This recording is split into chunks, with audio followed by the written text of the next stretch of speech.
Oh, there it is. It's like old times, guys. Just like the pandemic. You remember that? What is up, everybody? Welcome to the DNVR Nuggets Podcast. There it is, live remote. Where'd everyone go? Where did everybody go? A second ago, it was like 9 people in here. And all the show started, it's just me and Adam. There's the air horns. All right, there we go. We are firing on all cylinders today. So, Vogt, I don't know if you saw this. Go to the office, getting ready to do a show. Power goes out. Not our fault. Excel Energy, who we love. Yeah, but not our fault. Look how quickly you were like, I know whose fault it is. I'll name them.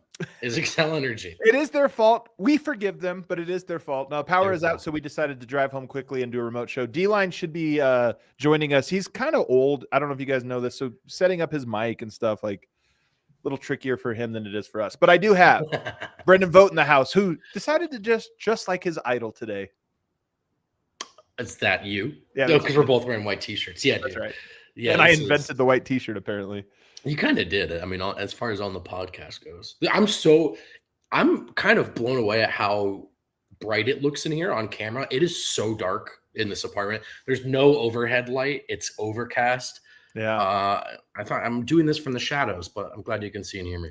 Yeah, can see and hear you very clearly. It's all great. I love your hat, by the way. This is where we are with Rockies fandom. Coors Field, baby. Coors Field. Big fan of Coors Field. Yeah. Baseball played sometimes at Coors Field. You know, I'm kind of working. I haven't told anybody this, to be honest with you. I'm kind of working on a little project right now. And 1995, when Coors Field opened, that kind of was like the birth of new Denver. I feel like old Denver went away in 1995. We got the Avs. Coors Field goes up. It was kind of like that was like a transition moment for Denver. I like that because it mostly times up with my existence as well. So that works out for me. Although I wish I could have been here for the heyday of Coors Field of Rockies baseball. Now I just enjoy Coors Field baseball. Yeah, Coors Field baseball. On today's show, we are going to talk about Jamal Murray playing football. We're also going to talk about, could the Nuggets just play 10 guys? We're going to compare this year's team to the champs, and not just compare and talk about it. I have a way, I want to go kind of beat by beat and talk about the team back then, the championship team in this one, and what ingredients did they have? Not just the roster, but what was the spirit of that team? Does it reveal anything about what we got to look for this year? And then later on, I'm going to continue the series we just started, which is looking back at the years of the Jokic era. Last year, the rookie year. Today on today's show, 2017, which might have been my favorite regular season of the entire arc of the Jokic era Nuggets. So I'll look forward to that. But we're going to start with our top story today. Vogt. Jamal Murray has emerged from the shadows, or really just went out on the field and played football with some locals, man. Did you see this video? I did see it because, Adam, you wouldn't think it's something that sparks dialogue, but it did. So that's how and why I saw it. It's July 30th, like there's anything that comes out. It's a great point. If Vlatko Chanchar was like playing cricket or something, it'd be a story. Here he is. Let's see. Okay, a little shake. Oh, got him. Man, the pass was really late, but he still managed to hold on. You said this is a topic of discussion. It is a kid. First of all, I'm going to say this. I think it's cool, man. I like that Jamal is out and about playing with some locals and just having a good time. I think it was a cool video. I'm glad we got this one today. Anytime, actually, I think you see an athlete in the city, just participating in something, let alone something this cool. I mean, I'm sure it was a fun moment once, like, someone pulled that kid aside. I'm not sure how it went down, but it was said, like, hey, man, you want to throw some passes to Jamal Murray? Like, I'm sure that he was like, yeah, I do, actually. That sounds pretty awesome. It reminds me of, was it AG who pulled up at the Pro-Am that one year? Yeah. Yep. I just like, you guys know I'm a sucker for Mr. Nugget types of stuff. And when you're out in the community, when you're interacting with Nuggets fans and Denverites, that's exactly what you're doing. So I agree. That was actually the first layer of this was cool to see Jamal interactive. And now we welcome in the third member of our broadcast, Eric Wedum, D-Line Co. Oh, no, we still can't hear him. Unbelievable. Eric. Do the whole show silent. Yeah. Can you just giggle? We'll kind of like, we'll get it. Yeah, he's giggling. All right. No, he doesn't know how to work his technology here. We'll figure it out behind the scenes. So then obviously then the conversation comes like, this is the truth, man. In July, August, you're just looking for anything. I mean, right now, Luka Doncic is the top story in the entire NBA because he just was like, there's 3 photographs of him. But, you know, it is cool to see Jamal in the offseason in town in Denver and doing some stuff. Is there anything else you read into or that your mentions read into? Well, anytime you see Jamal Murray shirtless, I think at this point in the saga, there's a conditioning conversation, of course, which I will only say really absolutely nothing to be gleaned from a clip of him running a kind of broken route with a presumed high schooler throwing him the ball. So I don't, look, one thing that's kind of interesting about the in-shape conversation is we come into it having watched Jokic. And now there are degrees to Jokic being in and out of shape. There were years where he just frankly was out of shape. But he's also a guy that we've learned just even when he's in peak shape, he's not going to look like Hercules, right? And like there just are different body types in the NBA. You could look at Donovan Mitchell and Jaylen Brown, who look like they were sculpted by the gods to be an athlete.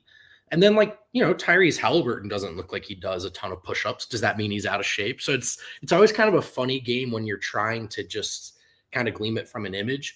For Jamal, the proof will be in the minutes, right? The proof will be in the production or lack thereof at the start of the year. It was cool though. I think it was more than anything else, man. I actually just enjoyed I bet that was a cool moment for that kid. And I just like when athletes are doing stuff like that. Yeah, I think it was cool too. I don't really read anything into it. The whole in shape conversation. You're right. I too, Vogt, I don't know if you know this about me. I too have one of those bodies you were referencing because I'm every day 3 hours of workout. Yeah, I'm actually in perfect shape. Yeah, I'm in perfect shape, but you wouldn't guess it from looking at me. Right. But, so I work out. I work out right after Nuggets games too, but because there's enough time before Jokic comes back to speak that you can also get a lift in. Yeah, 100%. I did want to ask this though because some people made a comment to us yesterday, which is. We did the rotation thing yesterday, and we went through all of these different 9-man combinations, 1-player stagger, 2-player stagger. I mean, we went through like 10 different iterations. It's a great show. If you missed it, go back and check it out because I thought it was a good, sort of talking about the actual Nuggets and excitement for this upcoming year. But then somebody asked a question, and I think it's a fair one. I think a 9-man rotation is a natural rotation in the NBA because 9 guys can play. You don't want guys playing too few minutes, and 9 guys gives everybody a lot of rest. I don't think there is a huge difference if you expand it, but the Nuggets do have 10 real guys this year that could play. And so do you think it's possible that they just play 10 guys this year? And I don't, even if they did, I still think there's a stagger, but is it possible this is the first 10-man rotation of the Nuggets era? There's a little bit of a tightrope walk, right? Because you have this opportunity to possibly change the whole dynamic of the regular season for yourself with these bench minutes.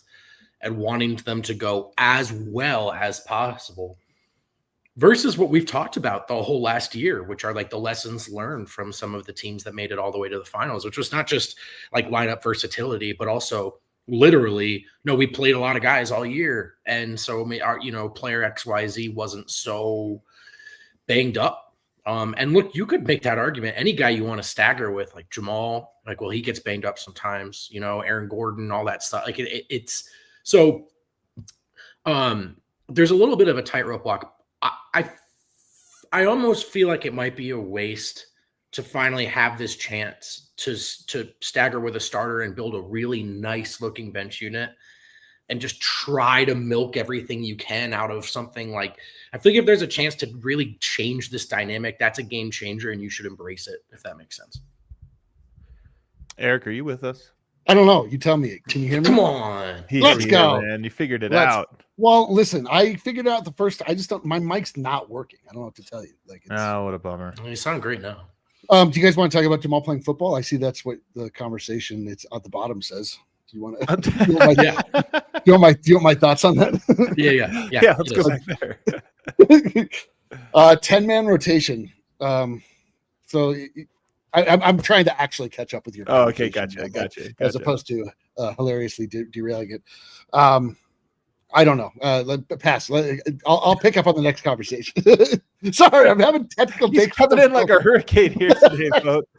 I think here's the thing about it. I'm not worried about Jokic's minutes this year if everybody's healthy, because I think Jokic 30 minutes, 34 minutes. I don't think there's a huge difference. I think it's when you start to get into those games where he has to play 40 minutes. That's what kills you. Like 1 or 2 40-minute games hurts you more than just like consistently hitting 34. And I don't think any rotation is going to change Jokic's minutes. Okay, that's pretty nice. Then you start to go to Aaron Gordon. I think Aaron Gordon's the next guy I worry about.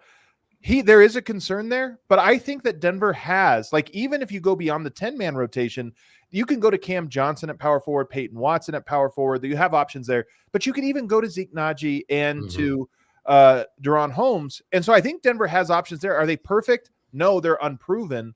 But we're just talking about making sure he doesn't get to that 40-minute consistent mark. I think we're safe there. Everybody else, they're already not playing a ton of minutes. I guess you could say Jamal Murray, but it's not like we're worried about Christian Brown. He doesn't play 39 minutes very often.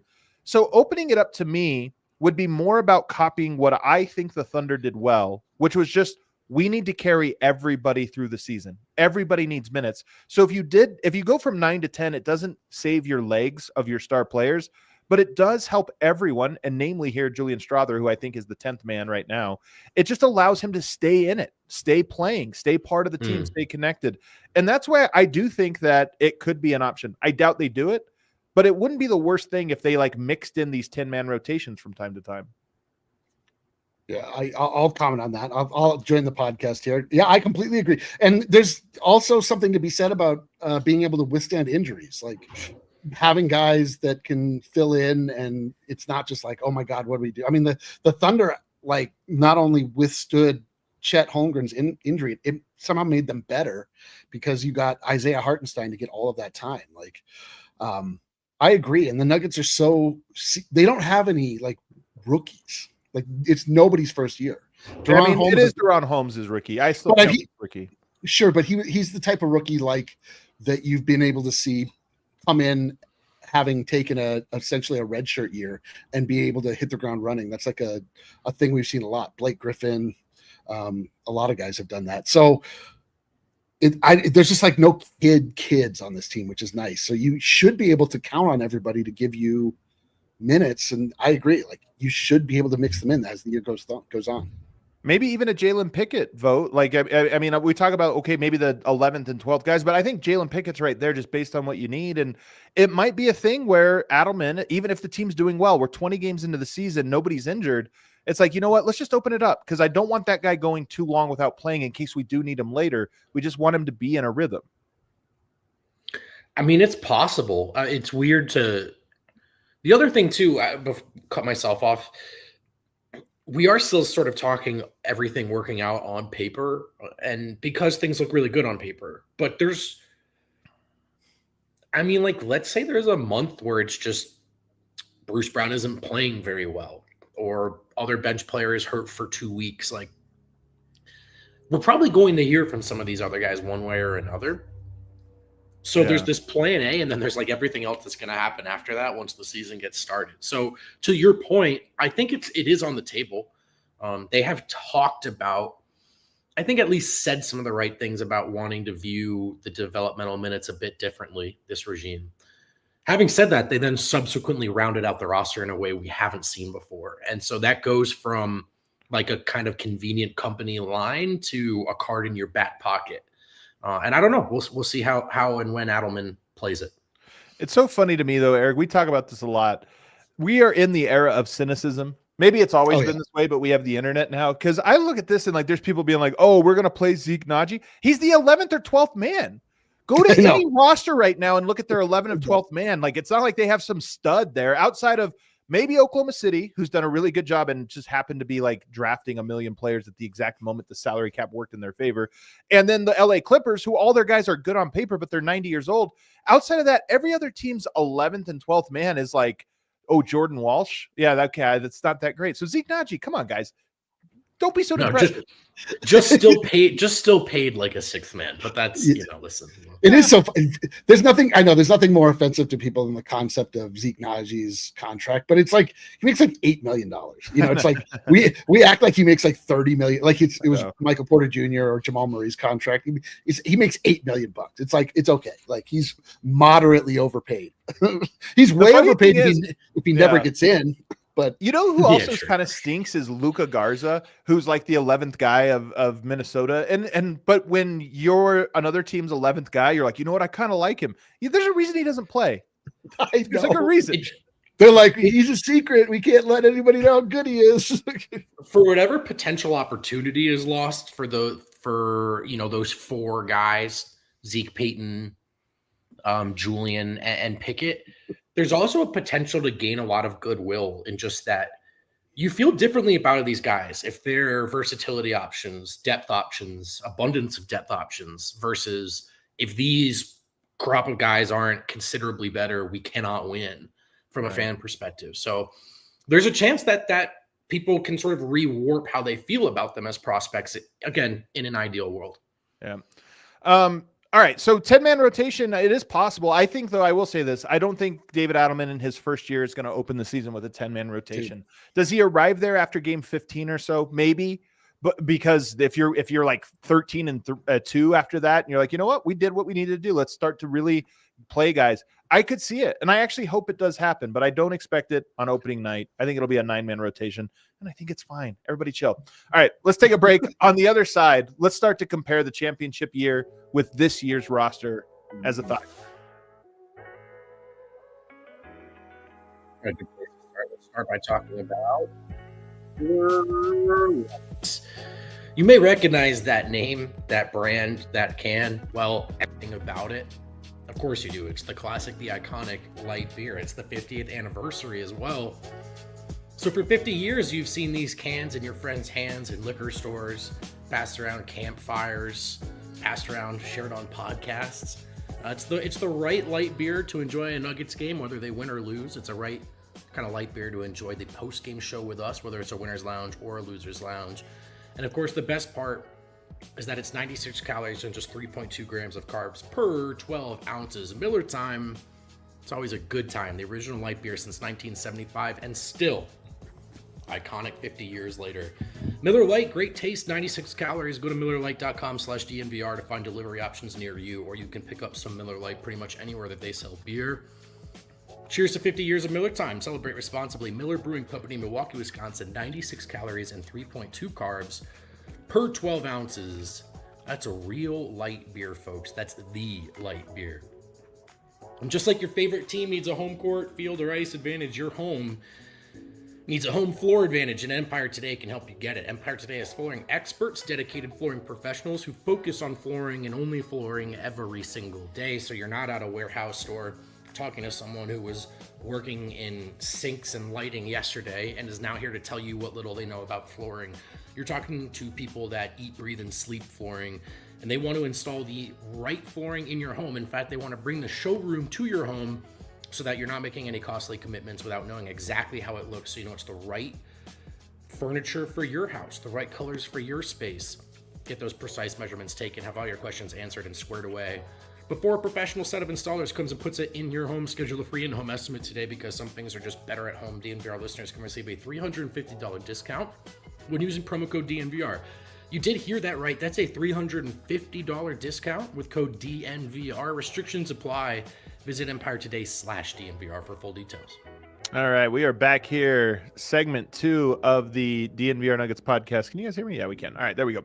Segment 2, DNVR Nuggets. And let's get right into our main topic, our headline topic now, which is the Denver Nuggets won a championship in 2023. And D-Line, it's almost sacrilegious to compare a team that has not yet stepped on a court or even assembled for camp to a team that won a championship. Obviously, but the 2023 team, though, and this is a core belief I have, on paper, they were a very talented team. They had the best player in the world in Nikola Jokic, and they had all this other stuff.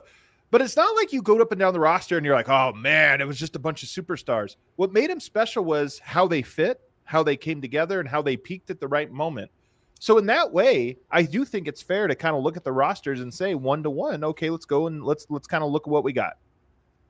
I mean, I think it's totally fair. Like, we know what it looks like to win a championship. We know what a team like that needs to look like. And looking now at this team, I mean, man, I cannot wait to see the goddamn team on the floor. I'm so tired of on paper season, but this is where we're at. Like, we don't have any indication of how buckle down, buddy. Buckle down. Still July. We have no indication of how David Adelman is going to run this squad. Like, we're in pure conjectureville, which I appreciate. But I think, to your overall point, like, it's reasonable to look at what did work for that team and see how what has been added to this team, and you can see some clear parallels. Like, what worked for that team was getting Bruce Brown and Uncle Jeff, like two veteran presences that helped them immensely during the actual playoff run. Be it to be an emotional lift or to steady the ship or hit a big shot or get a big rebound, and getting a guy like Bruce Brown back on this roster seems like that'll be a big plus. Adding, THJ, we'll see how but like that's a certified shooter in this league. That's a guy that can absolutely knock it down. That's a guy that I expect will have big shots for the Denver Nuggets this upcoming season. So you just kind of look at the general construct. I mean, what Ben Wallace has done this offseason is reduce the reliance on young talent, and just hopefully allowed them to then flourish a little bit by taking it's not do or die with them. It's like, all right, we got guys that can step in and have proven that they've been able to do big things in this league. Now you can actually grow around them. I mean, it looks like, again, on paper, like the perfect mix of solutions that could actually like pay dividends right now and be good in the future. Well, let's go player by player vote. So let's start by comparing Jamal Murray 2022-2023 season to this upcoming year Jamal. And here's the one thing, there's two ways of looking at this. Number one, he's coming back from the injury that year. Through this November 25th, basically through all of the first month and a half of the season, he averaged 16 points per game. People don't remember how slowly he started that year. It took really even beyond there. In mid-December, he had a 5-point game. He had a 6-point game right after that. It took 20 games, I believe. It took 20 games to really get going. And even then, it was like still like you didn't know going into the playoffs what you had. I think that regular season Jamal this year is going to be better on average than regular season Jamal of 2023. And even if he's not what we want him to be, I think that would be the case. Yeah, take obviously what happened in the 2023 postseason run out yet, if we're just kind of looking on paper in this exercise as best we can. Paper. I agree with you. I don't think there's anything that was like decidedly he was a better player in 2023, except of course for the magnificent playoff run that if he duplicates, they will have another one. I would say on paper coming into the year, if you want to call it a wash, or that even maybe right now Jamal's possibly more ready for that first month of the season, I think that's fair. Yeah, but it really does come down to the playoffs. If you look at this is a crazy stat. In 2022, so in the end of that year, he had one 30-point game, or in the beginning of that year. October, November, December, he had one game where he hit 30 points. I just don't see that happening this year with Jamal. Even if he just comes back the same as he was last year, I think he'll reach that mark higher. But the real thing was in the playoffs, here's what I'll give Jamal. His best playoffs ever, in my opinion, was the bubble. That was his best playoff run. But in the championship, it's certainly in the finals, but even at moments throughout the rest of it, like extended moments, games, even most of series, he was so good in that playoffs. And for me to say Jamal will be better in 2026 playoffs than he was in 2023, that's what I just don't know, because he was really freaking good. Yeah, we were kind of talking about this a little bit earlier in our little chatteroo, and for me, like the conversation about Jamal Murray, it's like it's gotten reduced down to like, oh, he's fat, he's out of shape, whatever, and then we're just on constant Jamal Murray fitness watch. But to me, it's like in the bubble, it wasn't just that he was in shape; he was focused. In other areas, it's like he has the right approach to the game. Jamal Murray is like so like finicky. He really is like a cat. It's like sometimes he's like your best friend. Sometimes he comes in, he's super prickly. But in the end, like, I just feel like he needs to really truly grow up and be a professional this year. And I really feel like it's on the table. I just think all of the conversation about him is maybe coming to a head, and it's even more unavoidable than it's been in the past. You have an entirely new organization now where perhaps where your standing was in the previous regime is no longer the case anymore. You have to sort of reestablish yourself with new bosses. It's like a thing that happens at work all the time. And, it's like to me, it's meaningful, like playing football, all this stuff, who cares? Except for that is meaningful is that we used to never get anything. Like Jamal Murray would just disappear. He'd pop up once at some sort of Canadian event. And then we were like, okay, training camp, let's go. Let's see what Jamal Murray's up to. Intentional or not, or meaningful or not. It's like, to me, that there's something about the idea that he does go play football, but make sure that there's 3 cameramen there. It's like he wants people to understand, like, he's taking this seriously. Like, because with Jamal Murray, it's like, dude, just take it seriously. You have the talent. It's a sin to let it go to waste. You've shown us what you can do. That's the worst part, is that somebody does something amazing and then they suck for the rest of the time. You're like, bro, like, what? Do you not care? Like, what's the deal? Like, it just has too many subpar performances from him, but we know what he can do. But what about this one, Vogt? Because he has basically averaged the exact same number of points per game for the last 4 seasons, 21.2, 20.0, 21.2, 21.4. So let's say he averages 21.4 points per game this year. What's your confidence level that his playoffs will be as good as 2023? I just like sort of can't. There's no barometer. There's no hurdle. He would just have to do it again. And then I would say, there it is. Right. Because Jamal is like the Hulk. Isn't the Hulk, he gets angry and then it makes him like even stronger, right? That's the Hulk. That's like Jamal, only he doesn't seem to be like, it's not when he gets angry. It's just sometimes he turns into the Hulk and we don't know why. This is great. It's perfect. I don't know how familiar you are in the late Hulk kind of character in the MCU universe, which I'm not really pretty familiar. Yeah. Yeah, I know you are. Yeah. Look, the point being, he like has trouble. He has like performance issues turning into the Hulk, and like they just don't know when they're getting the Hulk. They just don't know. And it's actually kind of like that. So this is my point. Like, I just don't know. Like, he could look great for a few months, and I would feel good about that. But until he does it again, you just don't know. Well, let's keep it moving. Do you have another point? Because we got to keep it moving. We're running really slow here. So we got to move on to the next one, which I think to me is the most controversial one. But you have Christian Brown this upcoming season versus KCP in 2023.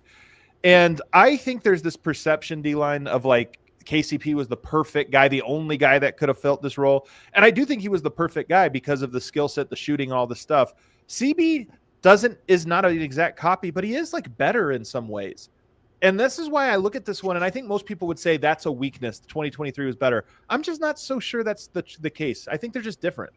Yeah, like one could reliably hit from 3, and the other one could reliably finish at the rim. And the two, there's like almost no crossover between the two. Like KCP made a lot of mistakes at the rim.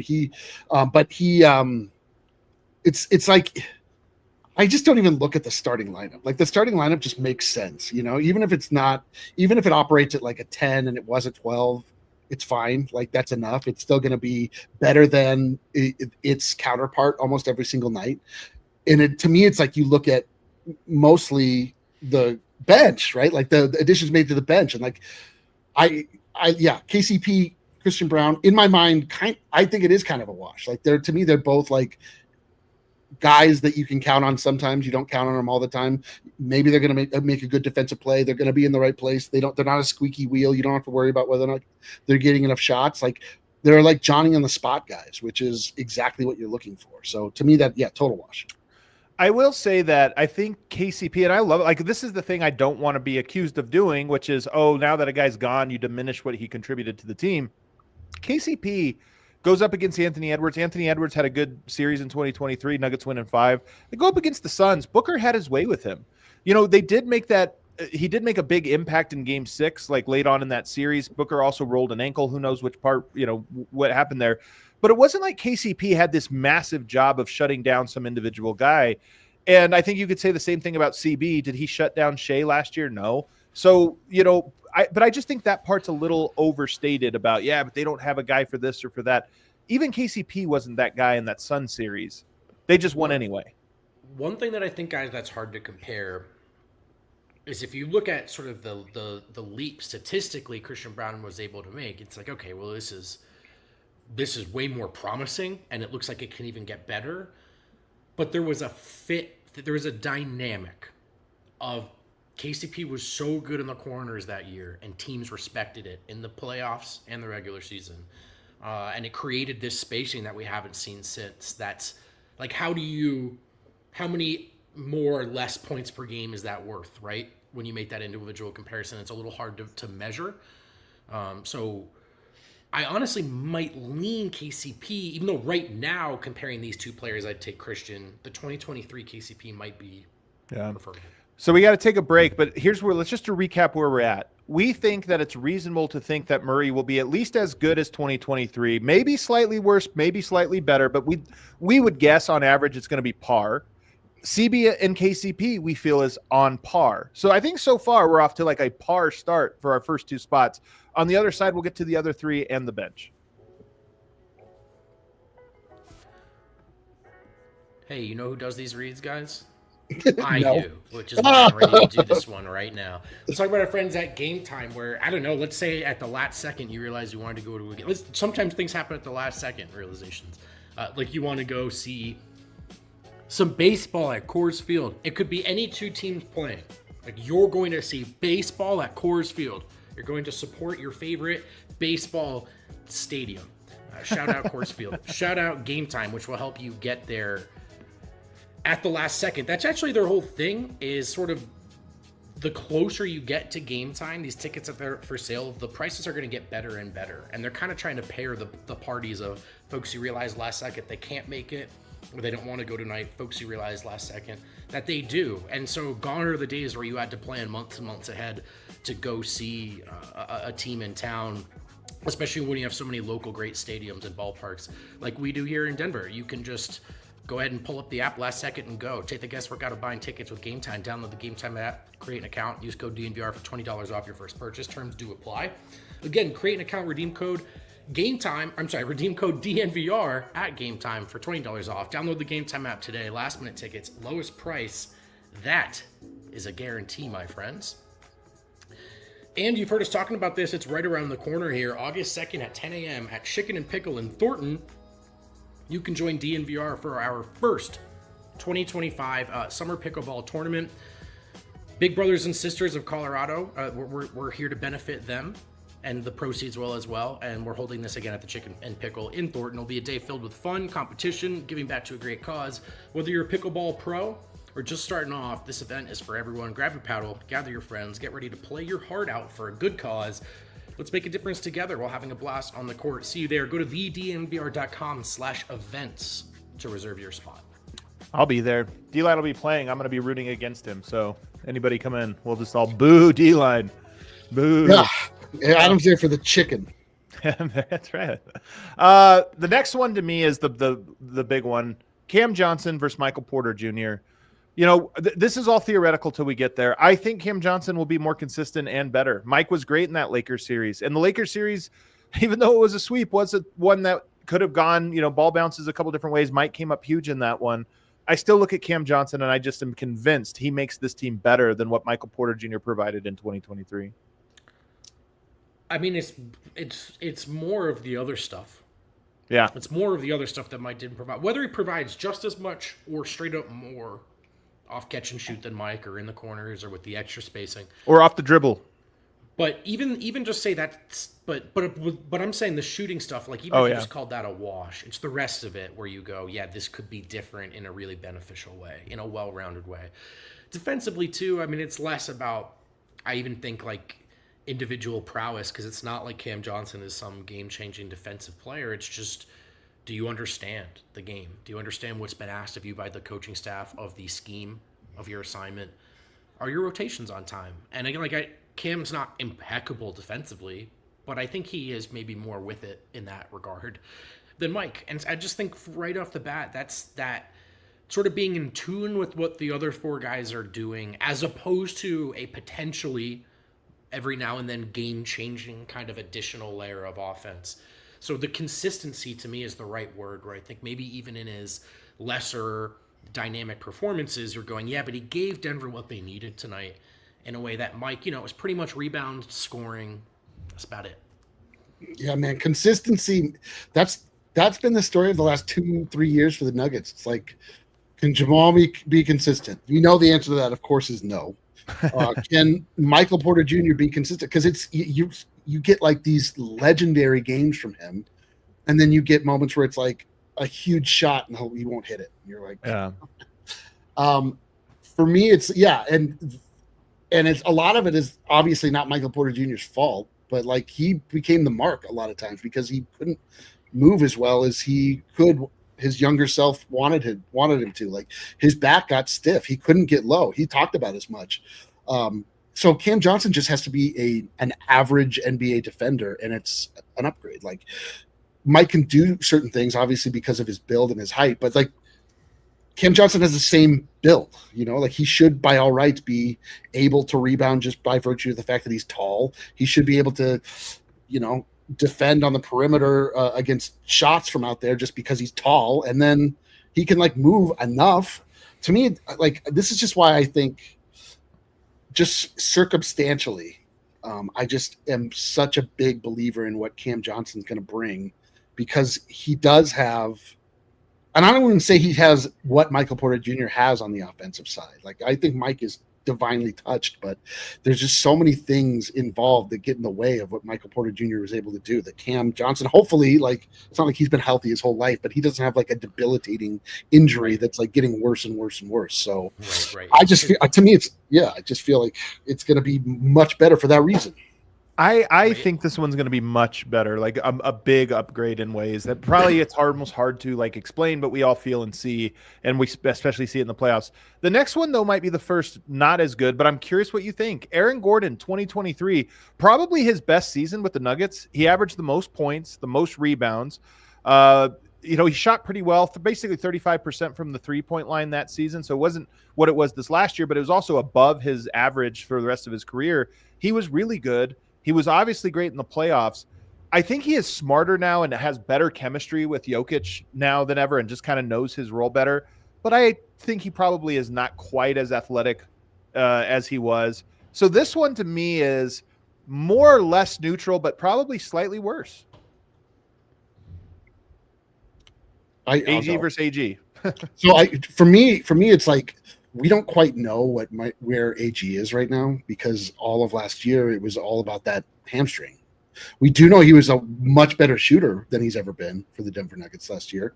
And if we're able to put together that shooting by living in a basketball court and shooting all the time, and like suddenly having like an unbelievably consistent 3-point shot, which is something we never, we used to just wince every time he would take a 3-point shot. It was just like something he had to do to maintain the illusion of spacing for people to have to come out and close out on him. But he was hitting it last year, dude. And if he can he was just like, when he's good, he's good.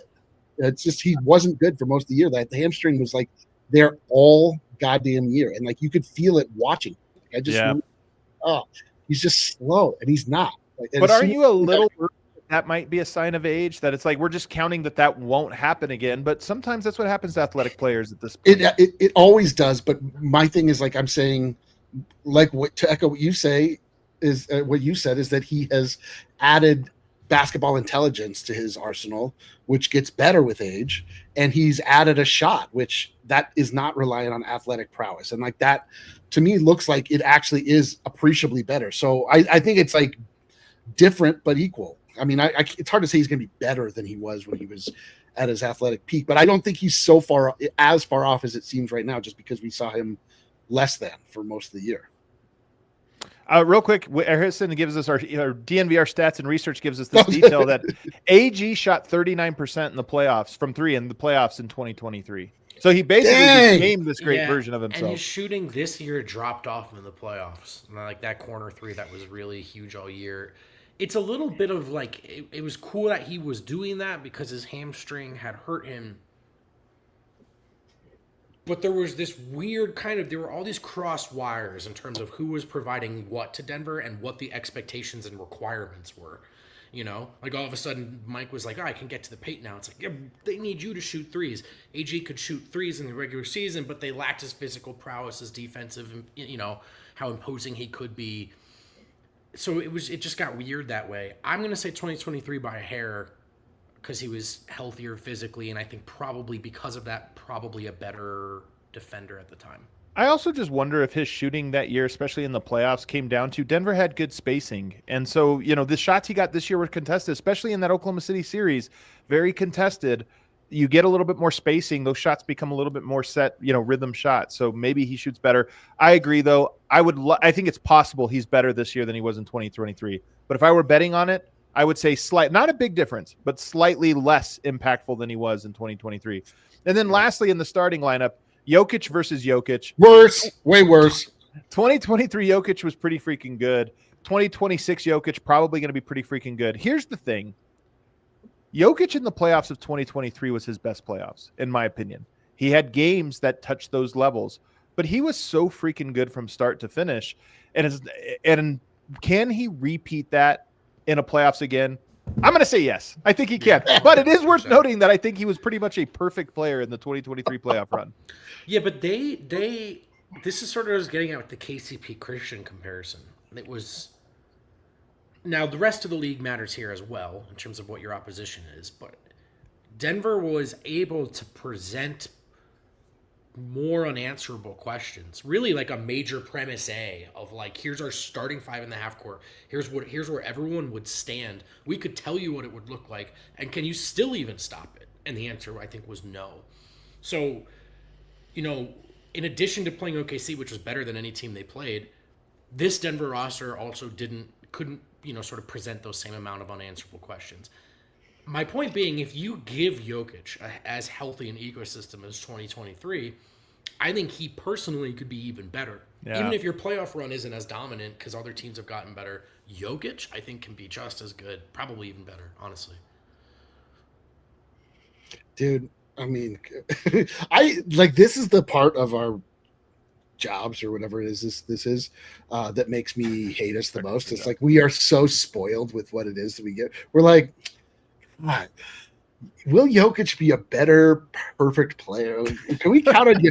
And somehow he gets better every year. Like we're assholes, but it's like we're justified in it every single year. Like until Jokic shows one sign of decline in any facet, you have to assume he's getting better. Like that's just it. Like there's not a single thing he's worse at now than he was in 2023. Yeah. The one thing I'll say is he had 2 bad games shooting performances against OKC. I don't think he had 2 bad games at all in the entire 2023 playoff run. But what I believe is that was more a function of how the team was allowed to guard him because there wasn't spacing. There wasn't shooting. It was like there was no threat of the other. So he had to kind of force it. And he did pretty freaking good at it. I think this year that won't be the case. So look, I'm the ultimate Jokic like guy here in saying that it's not that Jokic got worse. It's that the team was allowed to guard him differently because of the personnel his team had. I don't think that'll be the case this year. So I actually do predict that Jokic will be at least as good as he was in 2023, which means he's going to be amazing. And I do think the leadership is going to be bigger this year than ever before. And so maybe you could argue, I think Jokic will be better than he was. So to recap, Jamal Murray, more or less equal. I think it's worth saying, will he be as good in the play? Here's the sad thing about Jamal. He was just a pencil it in playoff Jamal. He's definitely going to elevate. Right now, I say I don't know if he will. And that's the part that sucks. That's the part with Jamal is like, I'm not sure he can just summon the spirit of 2020 and 2023 anytime he wants. So I don't know. CB and KCP, different but equal. Cam, greater than Michael Porter. AG, maybe slightly less than AG back then. Jokic, maybe slightly better than Jokic back then or equal. More or less, your starting lineup is equal or slightly better, in my opinion, than 2023. Definitely. I just consider it like a wash. Like whatever the margins are, they're either made up for or they're not in the next part of this discussion. So then it goes, Eric, to Bruce Brown, a rookie Christian Brown, and Jeff Green versus a slightly older Bruce Brown, Tim Hardaway Jr., Julian Strawther, Peyton Watson, and Big Val. And this one to me is like a no-brainer. It's of course better. Defensively, you might have a question, because that is 3 defenders that they had. They could throw out there. Jeff Green even played some important defense. But I still look at it and say it doesn't matter. They're so much deeper.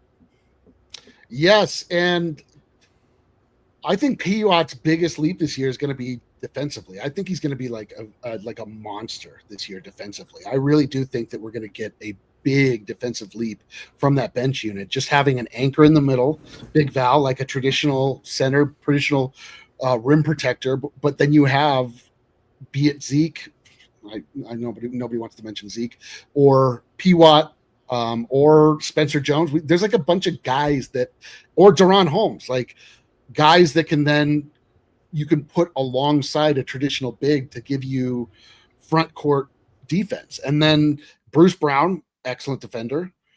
Tim Hardaway Jr., Julian Strawther, that's a question, obviously, but I don't think it's enough to erode your confidence in the entire defense. And then, you got a 3-4.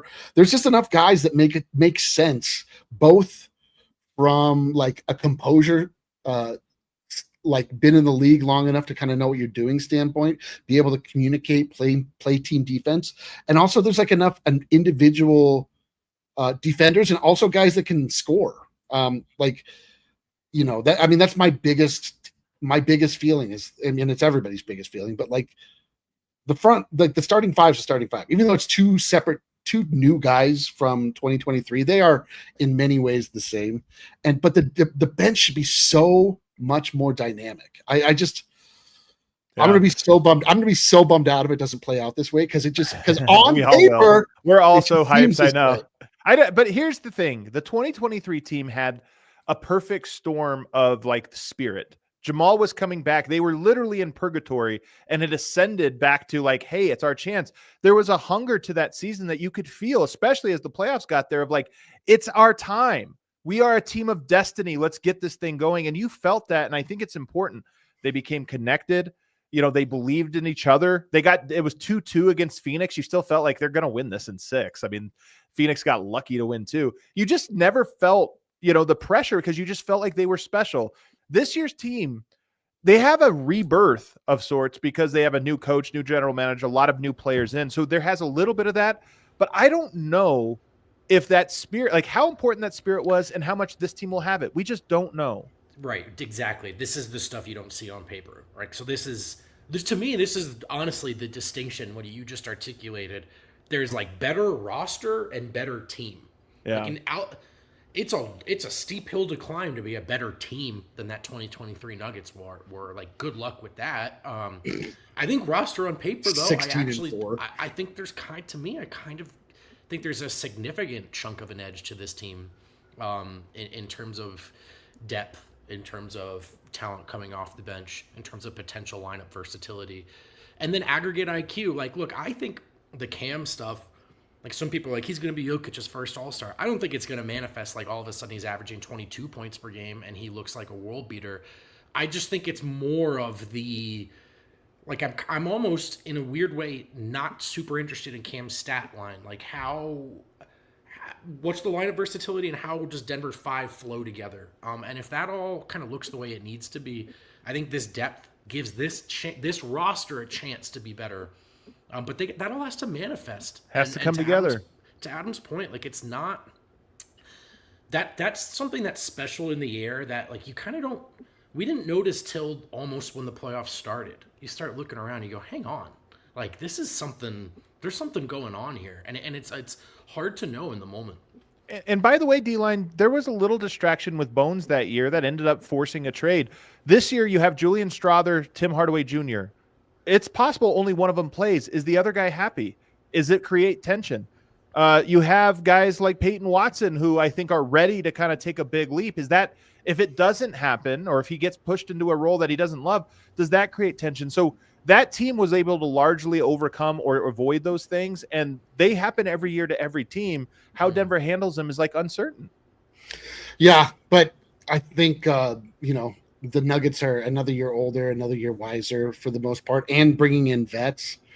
You did have that young kid annoying distraction, and they were able to just kind of flick Bones away like a little fly, and it didn't matter at all. It's just like, shut up, the adults are talking. Like, go away. Like, if Julian Strawther, if Julian Strawther is mad about his minutes, or Piot, they'll just be like, all right, beat it. Like, you don't, if you're P-Watt and you want a championship already, quote unquote, like maybe it doesn't matter forest for trees here. You're not looking at the larger picture. You are obviously motivated to make your career happen because you're young. It's very understandable, all that stuff. Like, and I, for the record, think it will work out here, but should it not, like with a team like the one that is headed by Nikola Jokic, it's just like Jokic should just be like, get rid of that guy, whatever, it's over, you know. I can't imagine something like that being taking them down.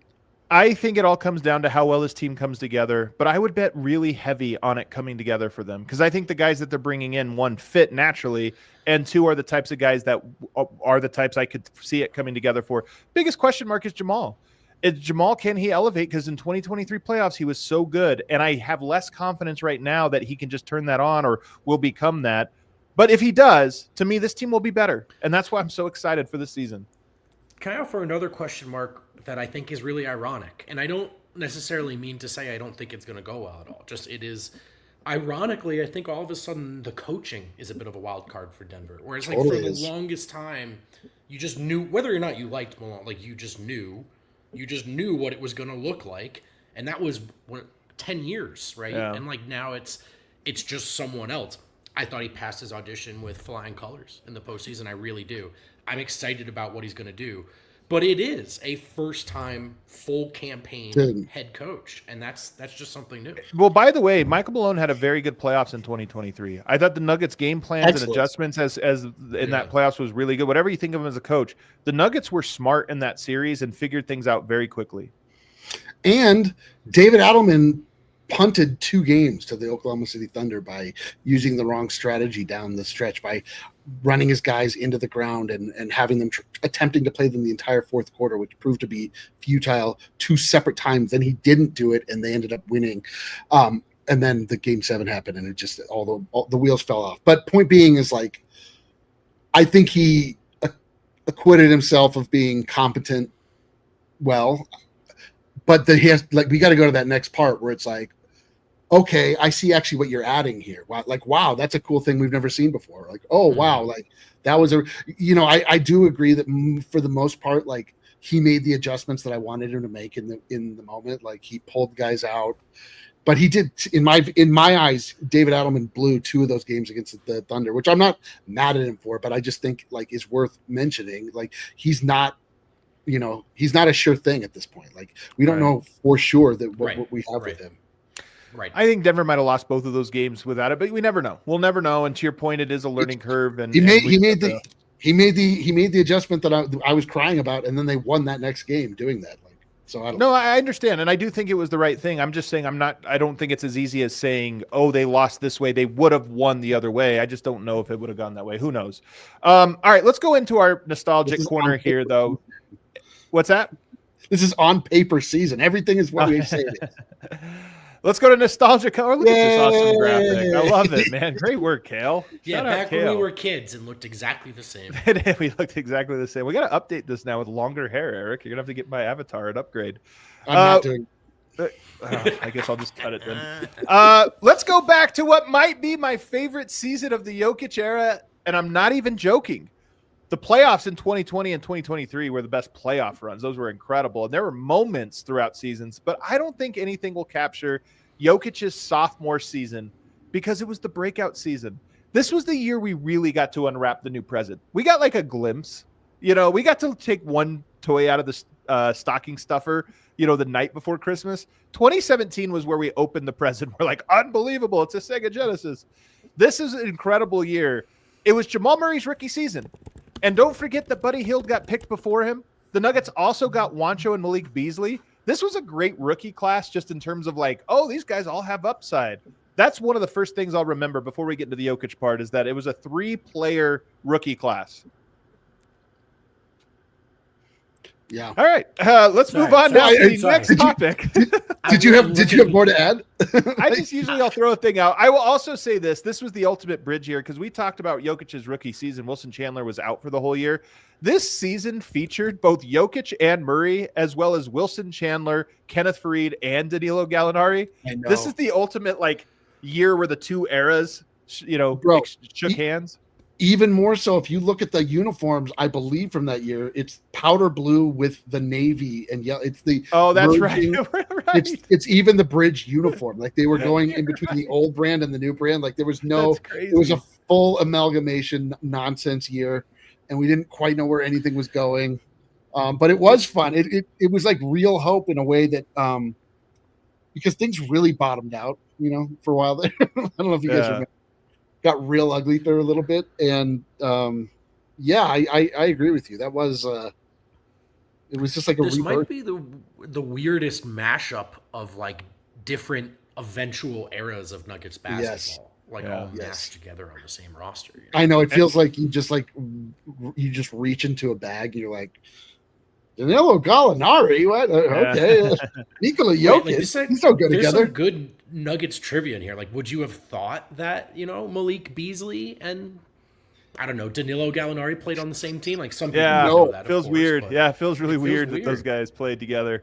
Roy Hibbert was on the team. Johnny O'Brien. If you want to really go back, Alonzo Gee, Johnny O'Brien, Jarnell Stokes, these are some funny guys that we actually talked about at one point in our lives. We were like, you mean Alonzo G, LeBron James stopper? Is that who you're talking about? Johnny O'Brien, that's great, dude. Do you remember the Johnny O'Brien game? There was a Johnny O'Brien game where I don't know if he hit a bunch of 3-pointers, but he went off one game, and it was a game we really needed him to. Man, we've been through some stuff, brother. I get. I'm going to start with Will Barton had 2 30-point games this year. Will Barton, again, this is he comes over, then he has the 2016 year, and he's good. This year also got off to a pretty hot start. He had a big game early on in the season. He had 2 30-point games. MPJ had 3 30-point games last year, just to kind of give you a sense of the Nuggets needed players at that time, and he was a guy that could step up and have some saucy games. I think this was before the fall. Actually, 2 years later is when the fan base really turned on him in the playoffs. But at this point, people were Barton fans.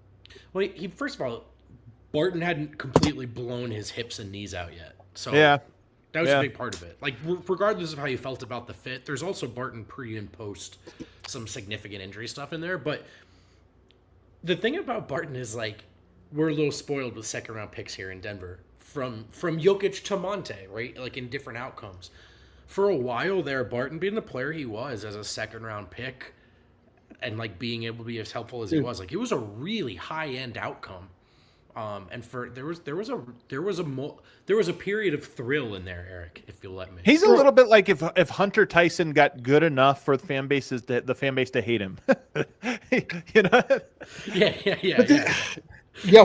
We need truly justice for Will Barton. Will Barton was the best part of the Nuggets for at least one season, maybe a season and a half. He came over from Portland, and it felt like Portland did not want to get rid of him. He'd shown something on the bench. He was known as the people's champ in Portland. Yeah, he showed up. Guy. Yeah, dude, he showed up and he brought life into that arena, and he totally played with real zest, and he played with joy, and he made big shots, and he could kind of do whatever.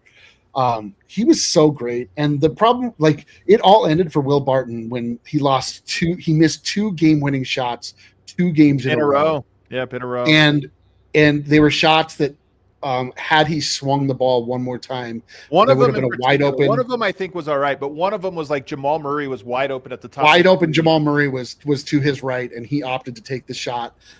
Even because the clock was ticking down, it was defensible in some ways, but people never gave him credit ever again, and that's where it all ended. But man, Will Barton was incredible. I loved that guy. We loved him. Yeah. Everybody loved him, dude. He was the people's champ. I hate how the opinion of him fell off so badly, but man. So here's the thing: is that the next the next guy's Gary Harris started to break out, and it really didn't come till the back half of the year, January, February, March. But Gary Harris all of a sudden was on this little run where he was scoring consistently, and in this season, in the back half, it really was the Gary Harris Jokic 2-man game. That was it. My first Nuggets article for Hoops Habit. Gary Harris is the X factor for the Denver Nuggets. I hadn't moved here yet, but that was my first. I remember thinking yo, this guy is sneaky, really, really good. And then that for another year. Kept getting better and better. Real quick, D-Line, before I let you talk about Gary Harris. Catch us over on Overtime on the internet.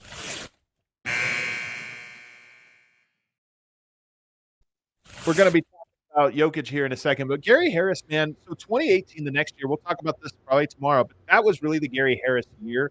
But this year, the back half of it was the momentum that I just remember in the second half of the season, you start to go like, Gary, Jokic and Gary? Is that the Nuggets' future? Yeah, Gary Harris's game was so fundamental and like he was so unassuming, but it was such a killer. People loved that he like didn't have a nickname, that Gary Harris.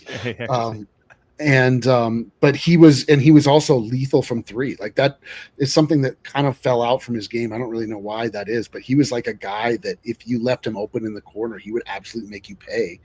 And he was really good defensively. Gary Harris, like remember, swung a playoff series for us in the bubble. Of course, yeah. That was like late stage Gary Harris too. That was already after the or on the downside a little bit. Yes, but that's the point, is that like he was even better than that at this stage. Like he was like really dynamic. He would be like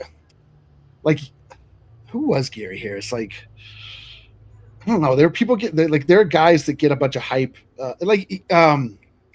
Who's the white guy on the Lakers? Like Austin Reeves. He was like, yeah, a little bit. Yeah, a little bit of that. I know what you mean though. Yeah, I don't mean like one-to-one, same play style, but like same impact. If it was Jokic and Austin Reeves, I bet Austin Reeves would look like an absolute killer.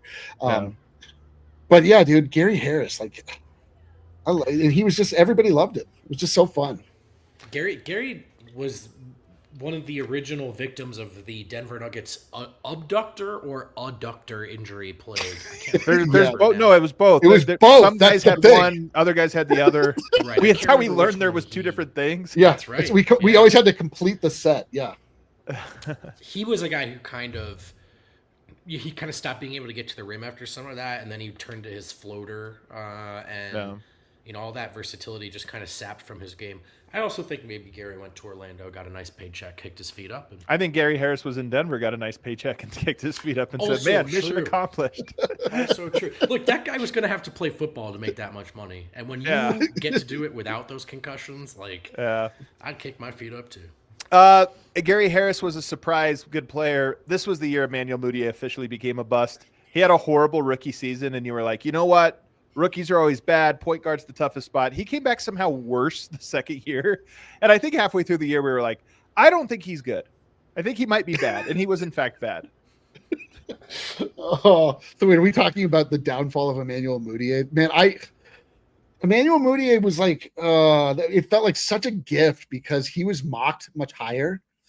And he fell to us. And it felt like, oh, my God, because of oh no, that was Jamal Murray. But even Emmanuel Mudiay was there was like a I think it was Kristaps Porzingis. There was like one he went player high. He went 4, I think. There was one player that is like you didn't know if he was going to be drafted here or there. And we're like, but I was like, please God, let us get Mudiay. Like he's mocked so high and he fell to us. This is such a dream. Like I can't believe how lucky we are.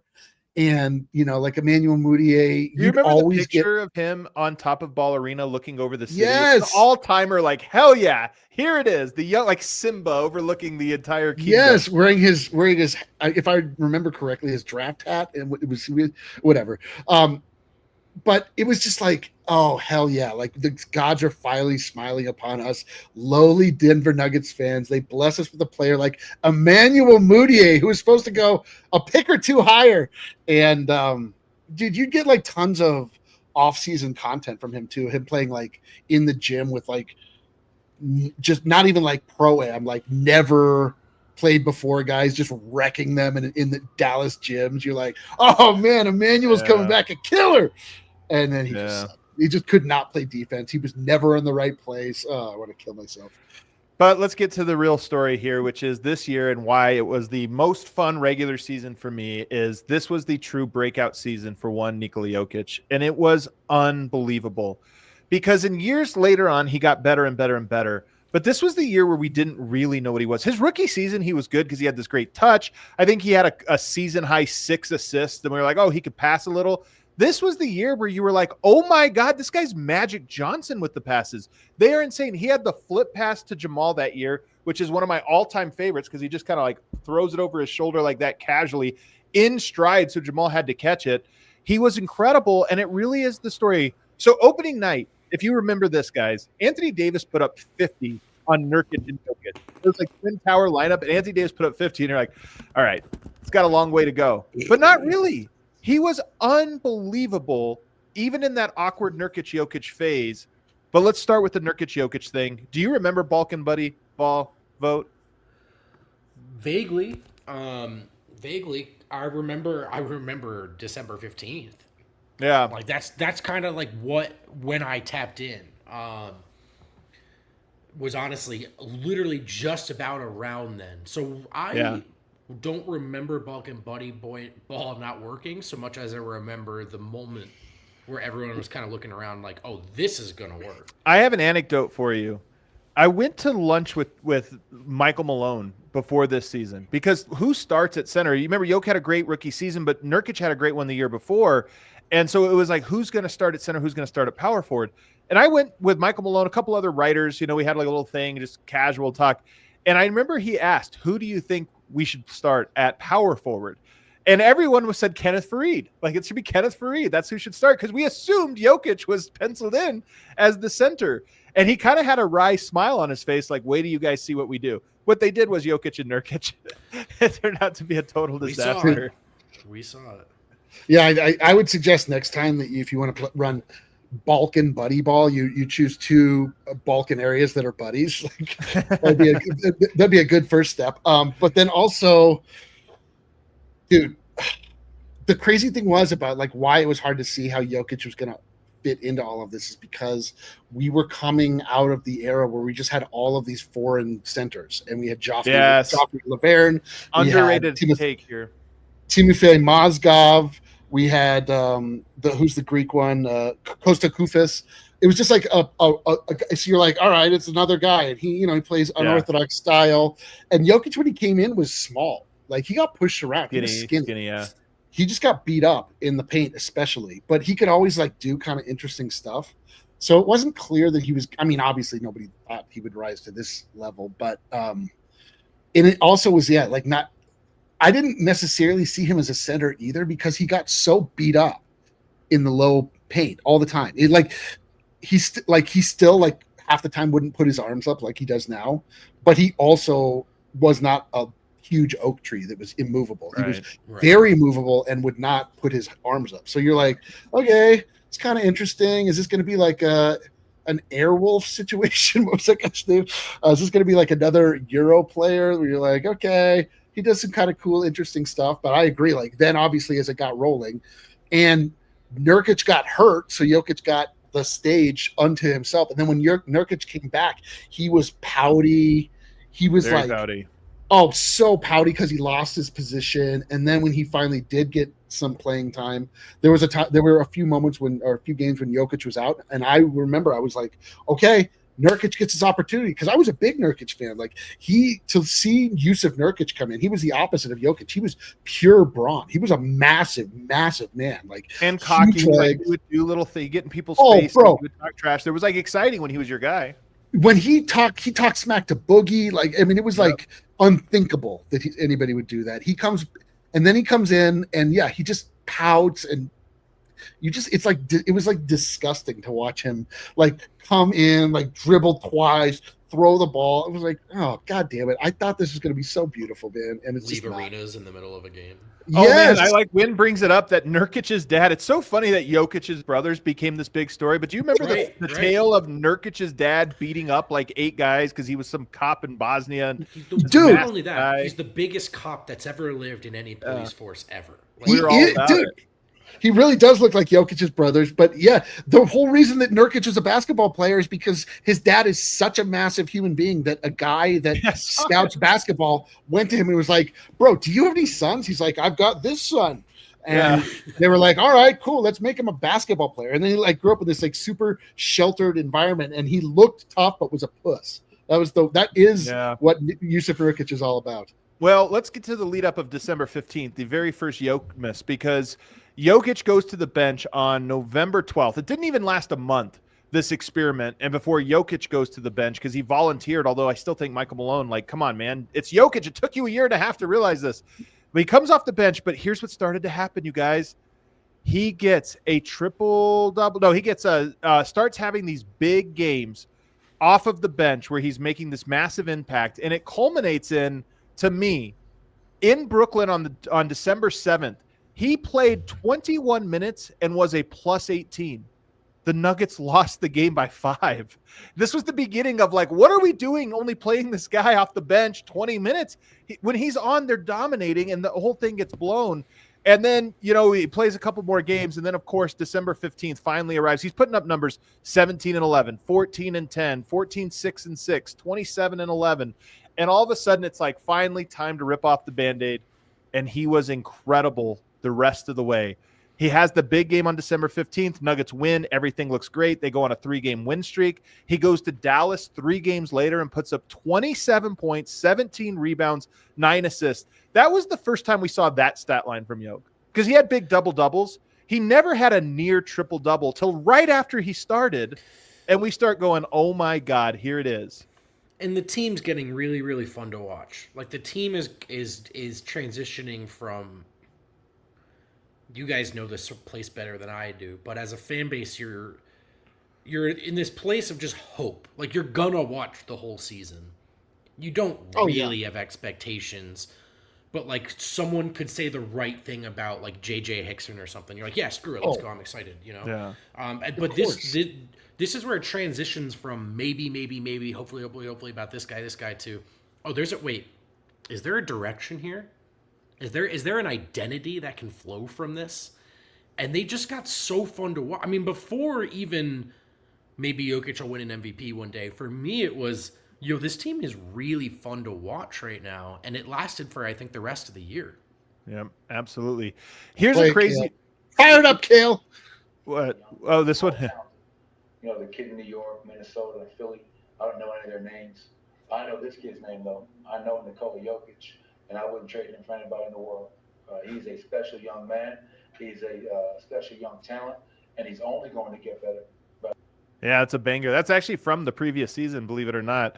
This year, I'll tell you another game I always remember. This came on December 28th. I mean, that December, the second half of December is just an all-timer. It was the most fun I've had, like 2-week stretch I've had in a regular season ever watching the Nuggets, because every night you felt like, what's he going to do tonight? What is going to happen? It was so freaking awesome. They went up against Minnesota, and if you remember, Karl-Anthony Towns won Rookie of the Year. We were fighting these battles of like, Jokic is better than him. Malone has that quote. But Karl-Anthony Towns was still thought of as better than Jokic, right or wrong. This game on the 28th, where Jokic put up 16, 8, and 11, 6 of 12 shooting, just did everything, 3 steals to go along with it. He was incredible. He had these long-distance passes. They win the game. And to me, it was like the moment where we're like, our guy's better. Get Porzingis out of here. Get Cat out of here. Jokic's better than all of these bums. Bro, you're right. The ascension of Nikola Jokic from like plucky, upstart, interesting player, kind of fun. Well, this is weird. Oh, he's pretty tricky to like, oh my God, dude. Is he the best center in the league? The best center in the league? The Denver Nuggets have the best center in the league. And it's like totally listen, at this stage that I had not transitioned to even start to think about championship. It's just like, yeah, it was so early. I mean, that was like not even a consideration. It was just like, oh my God, is this a thing? I'm like, this is so fun, dude. This is so fun. Like when the Nuggets win, I love it. And when they lose, it sucks. And that's like as far as I got with it. And it's like, man, this is so fun right now. I love it. Like I'm going to renew my tickets. This is great. Like that's all. That's as far as I went. But symbolically, Vogt, just real quick, Minnesota game was huge because that's where it was like, okay, he can take Cat. But then he put up 40 at the Garden on Porzingis a little bit later. It was like, dude, 40? This was the most important game because this is the first time the Nuggets played against Carmelo Anthony in the Garden. Like there was like it was in that game.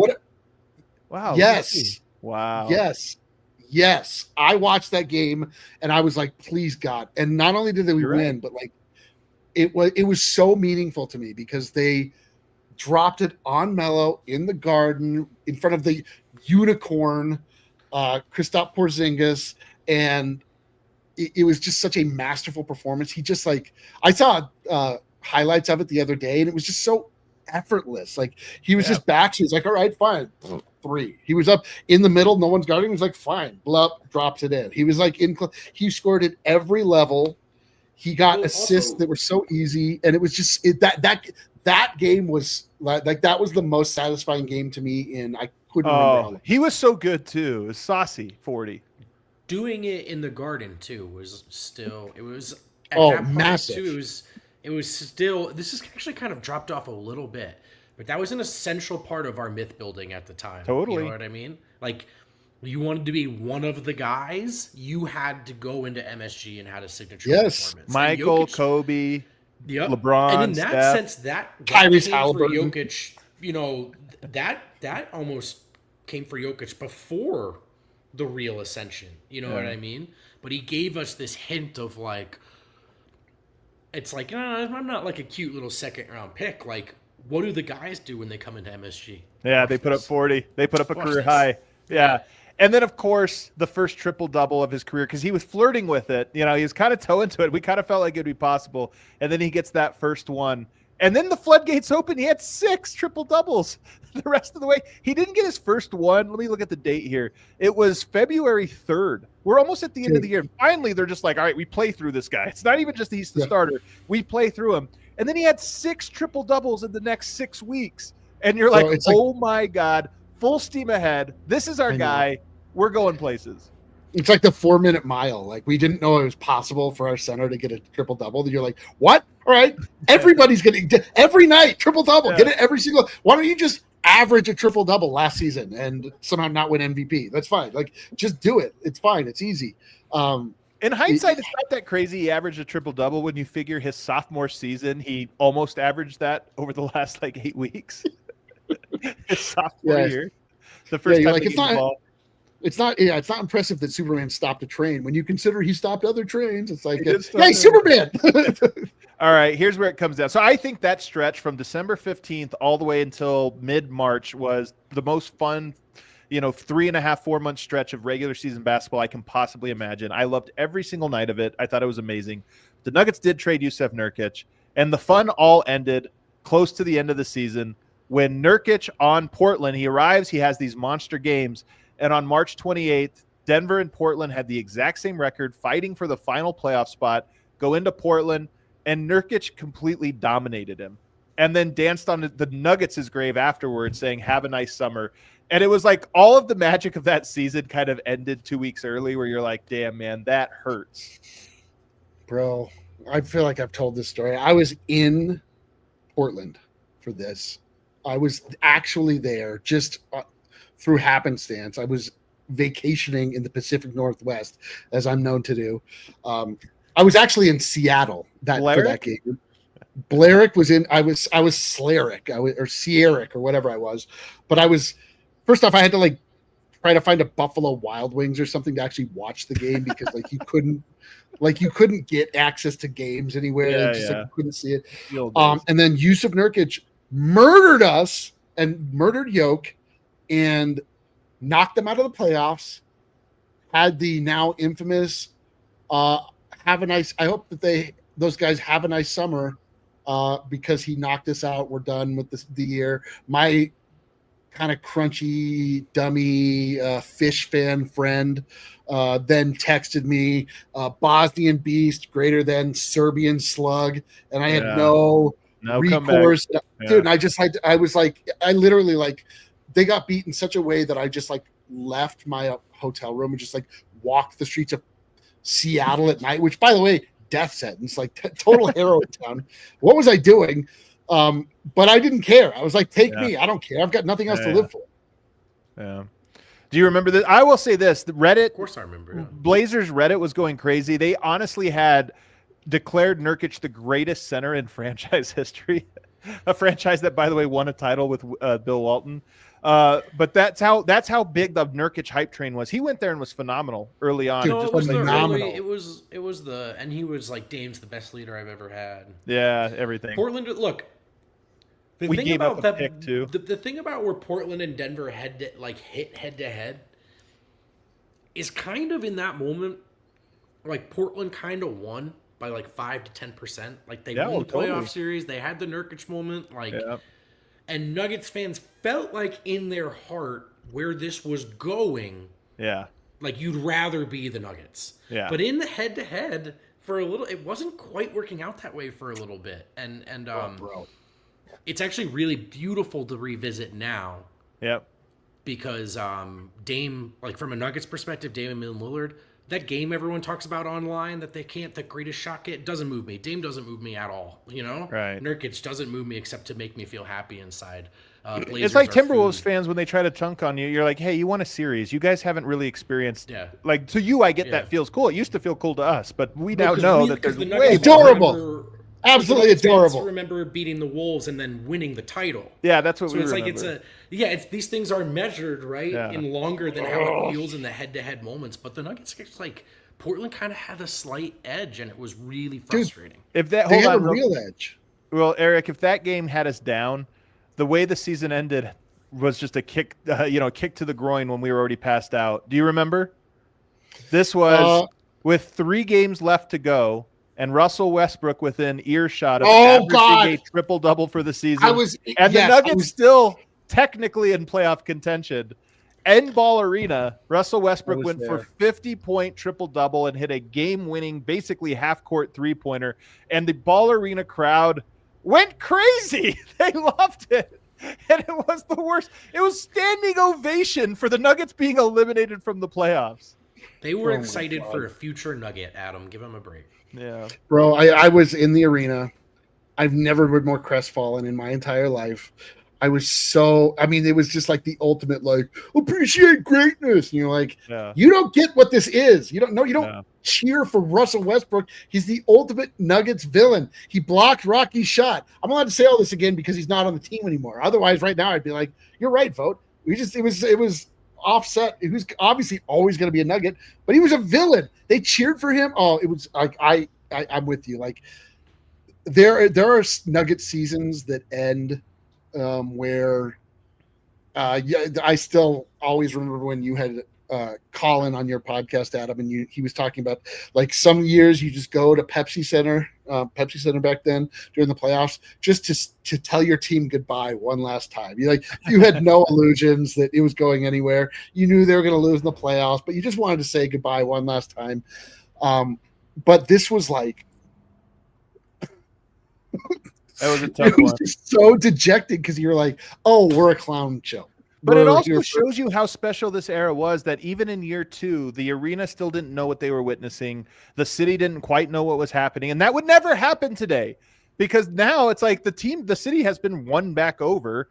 And it just kind of shows you how much things change. I didn't want to end on that. So I'm going to, my camera goes out. So I am going to end on this one thing, which that we glossed over. This was also the season of the infamous, that's a mismatch for us. Jokic at home gets LeBron in the post, and it was an all-timer. Backs him down, little jump hook right over him. You know LeBron wanted it. Everybody in the entire on the court just stepped out of the way and was like, let's let these two go head-to-head and see what happens. Jokic knew what the moment was, took him right to the post, gave him a little shimmy, and scored over him. And it was awesome. Bro, this happened to me all the time when I had my seats, and it was a little nerve-wracking because I had the front row of the third level. So it was like a perfect vantage point, and it looked down at the court, and it had the same view that you got on television. And so things like that would happen, and I would stand up and I would scream with such vigor and such passion. And I was like, he can't guard him! He can't guard him! And I did it so much that I got lightheaded and I like almost fell over and toppled down to my death. But it would have been good. Like I would have been fine with that if that was the last time. This happened to me all the time where I would stand up and be like, yeah! That happened. That happened to you in Serbia. If you remember your ascension, the next photo of you is like, yeah, bro, I would get myself lightheaded all the time by just standing up and screaming. And that was one of those moments. I just remember blowing my voice out screaming, he can't guard him. Good times. I love this season, man. You can, I just loved it. I thought it was a special one. And I pity the people that were on the bandwagon after this, because that first year where you were just like every night he did something that made you go like, what? We'll never get it again. He got better, but he got better at things that were at least familiar. Like, you know, like the Sombor shuffle came in, that was new, but for the most part, he was just better and did it more often. But that first year of seeing no look passes, you're like, what? He didn't even look to the corner. He just whipped it. He's getting better, but we're just getting worse. We just expect it now. We're like, oh, 30-point triple double. That's he's done better. Whatever. Yeah, totally. All right, we got one super player of the game. We got one super chat, guys. We went an hour and a half today. We walked down memory lane. Yeah, who knew? Sir Lobo 92. Speaking of the 2023 team, I'm surprised how seemingly quick Vogt has gotten out of his MPJ relationship. Well, it wasn't a relationship. It was not a relationship. He just liked MPJ, and he's not on the team anymore. And he's not on the team anymore. That is the deciding factor in that dynamic for sure. This is how sports work. In all honesty, no. I mean, I just like it was time, and now he's off the team. So like, I'm more excited to talk about like what they can do with Cam. But I mean, I'm still like, it's all on record. It's all archived. You know, any conversation anyone wanted to have about like what he did actually bring, what he could have provided without those injuries. I'm glad I put it on record. That's how I felt. But I think it was time. And now Cam's here, and it can be exciting, and I'm excited to see what happens.